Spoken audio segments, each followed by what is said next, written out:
आपल्या पोरांनी वाढदिवस साजरी करायला सुरुवात केली. आता घरी नाही करीत, त्याला बाप नाही ना. इक्याला सापडेला अवलादी ह्या. आता या हरामींचे वाढदिवस आता धाब्याच्या पुढे येत. धाब्यावर 90 प्यायच्या, केक ठेव. रविवारी पोरगी शाळेत जाते. हा क्लास भरतो कुठं बा हायवेला.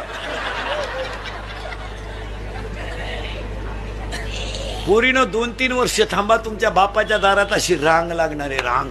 ज्यांनी असे लव्ह मॅरेज केले ना, लफडे लुपडे, दरवाजे लावून भांडे घाशी त्यारे,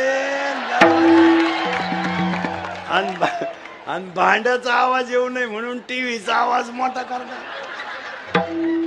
15 वर्षापूर्वी पोरगी जर नवऱ्याच्या घरी निघली तर आई तिला सांगत होती पोटभर खायचं आणि दणकून काम करायचं. तक्रार आली तर तू येईन मी ये.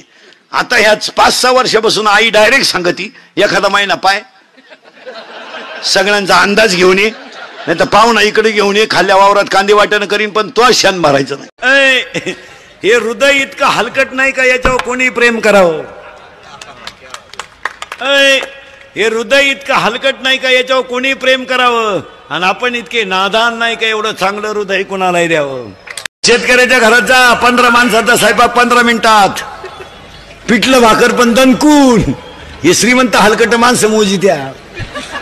5 सांगितले 6वा वाढला, संपल्या चपात्या. आणि त्याची बायको म्हणती निवांत जेवा, ताटल्या खाता का निवांत जेवा. मोबाईलांमध्ये डोके घालायचे नाही कीर्तन सुरू झाल्यावर. इतकी नालायक सवय लागली लोकांना. आम्यावर जीव काढायचा आणि हे बदिरानी सरळ उठायचं, येड्या बाबळीचा आणि एकट्याची गेम चालून द्यायची. काय नालायक नाद लागलाय महाराज. अंडरपॅन्ट नाही पण मोबाईल आहे, हातली चड्डीच नाही, चैन उघडी ना तू नाही मोकळा.